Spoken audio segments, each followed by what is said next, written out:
आज या व्हिडिओमध्ये सहमूळ संख्या कशा ओळखायच्या हे शिकणार आहोत। तर इथे एक प्रश्न आहे, खालीलपैकी सहमूळ संख्याची जोडी कोणती नाही।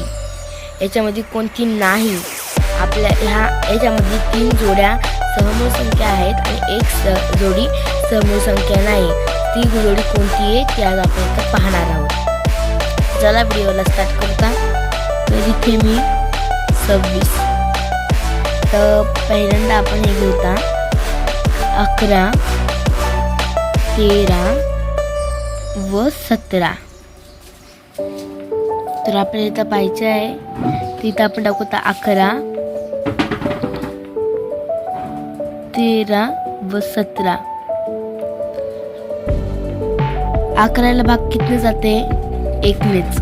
13लाही 1 ने जाते आणि 17ला 1 ने जाते।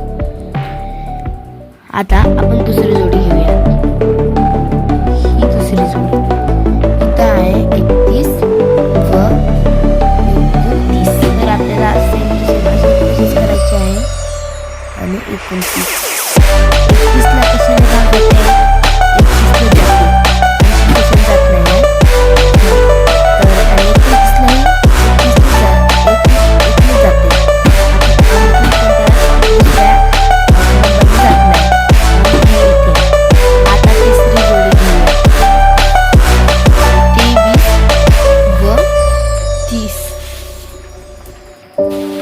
आणि इथे आता 23 आणि 30। 23ला भाग 1 ने जाते आणि 30ला भाग 1 नेही जाते, 2 नेही जाते, आणखीन 3 नेही जाते आणि अशा खूप संख्येने जाते 3 ने। तर 30ला भाग। आता चौथी जोडी घेऊया 17 व 51।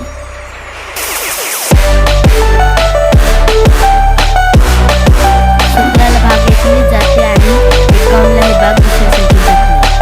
आता या एवढ्यामध्ये तुम्हाला फरक कळाला असेल, ज्याला ही एका संख्येच्या जास्त भाग जात नाही आणि एकनेच भाग जाते त्या संख्येला ही संख्या म्हणजे सहमूळ संख्या असते। आणि इथे आपण पाहू शकता की 11ला 1 नेच भाग जाते, दुसऱ्या कोणत्याच संख्येने नाही। 13लाही, 17लाही, असंच 31ला, 29लाही, 17ला आणि 51ला पण। तर इथे 23लाही 1 ने भाग जाते, पण इथे 30ला 1 ने जातो आणि 2 ने जातो, 3 ने जातो, आणखी खूप संख्येने जातो। म्हणून आपल्याला हे ओळखायचं होतं की खालीलपैकी सहमूळ संख्याची जोडी कोणती नाही। याच्यामध्ये कोणती नाही, मी तसं म्हटलं की याच्यामधल्या 3 जोड्या सहमूळ संख्या आहेत आणि एक जोडी सहमूळ संख्या नाही, तर ती जोडी ही आहे। तर आपला इथे व्हिडिओ